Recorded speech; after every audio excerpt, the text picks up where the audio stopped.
As pitas baixo a choiva, de Ricardo Carballo Calero. Non, digades o que queirades, os galos non son agora tan fermosos como nos tempos da miña nene. Os galos que hoxe vexo son brancos, grises, as cristas pequeneiras e moradas. As colas como de galiña, curtas, raquenas. Cando eu era cativo, outros galos nos cantaban. Eran unhas aves ergueitas, lanzás, maxestuosas. Cristas vermellas que pandeaban co pesadume. Feros peteiros, ollos acesos.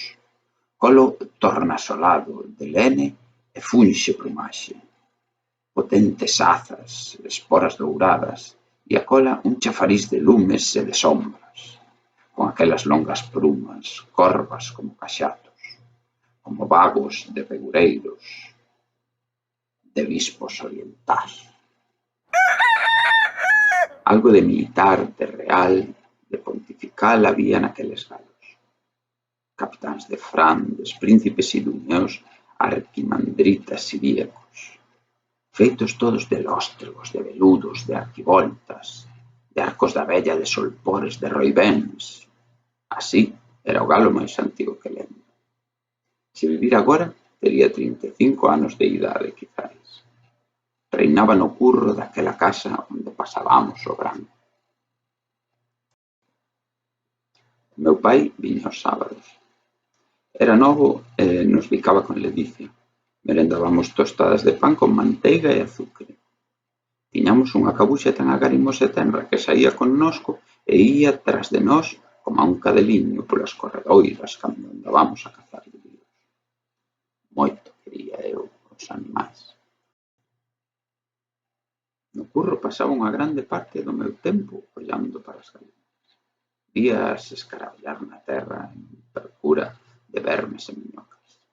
Botáballes millo. Recollía os ovos que anunciaban co seu alpavizado cacarexar.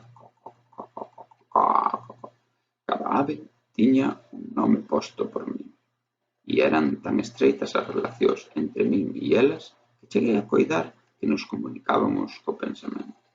Sostiña longos diálogos mentás coas bulidoras pitas e o seu fermoso e acougado rei. Unha ráfega de vento de sócato conmoveu o ar, e unha nube moura esvarou polo ceo. Laiáronse as árbores docemente e axiña veouse o sol. A volta azul fíxose gris e fría, e a choiva comezou a caer. Era unha choiva de verán, torrencial esmagadora. A terra seca bebeu arelosamente as primeiras augas. Logo, encheita, rexeitou beber máis.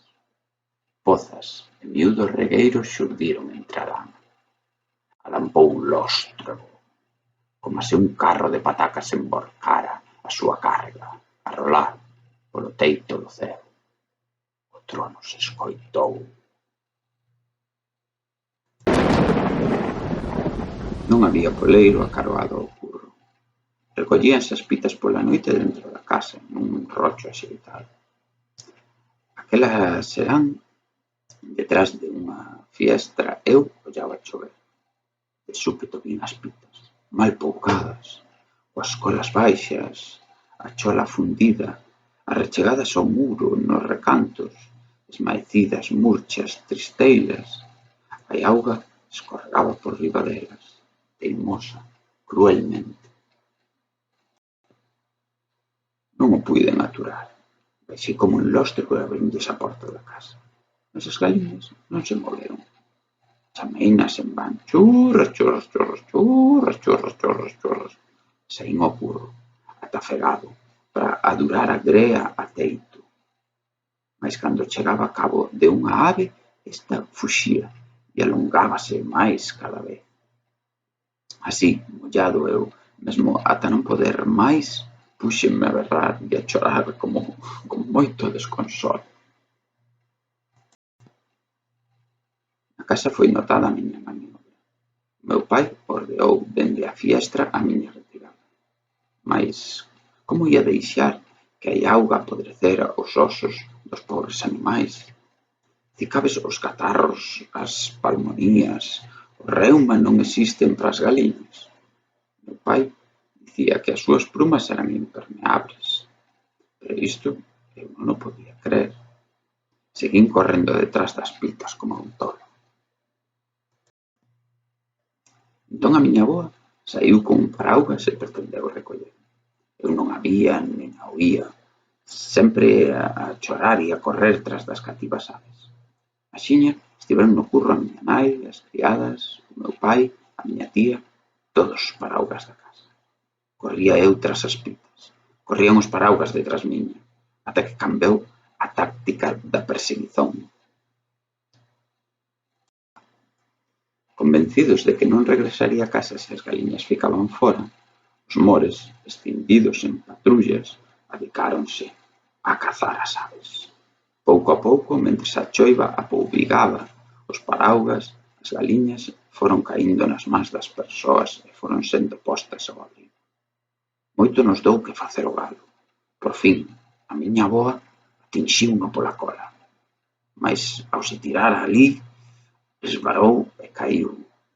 Ficou a carón do chan con todo o corpo. Perdeu o paraugas, pero non perdeu o galo.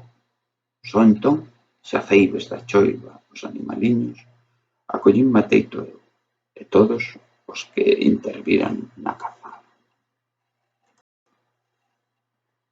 Malia os paraugas, estábamos todos mollados como a pito. Se cae un chaparrón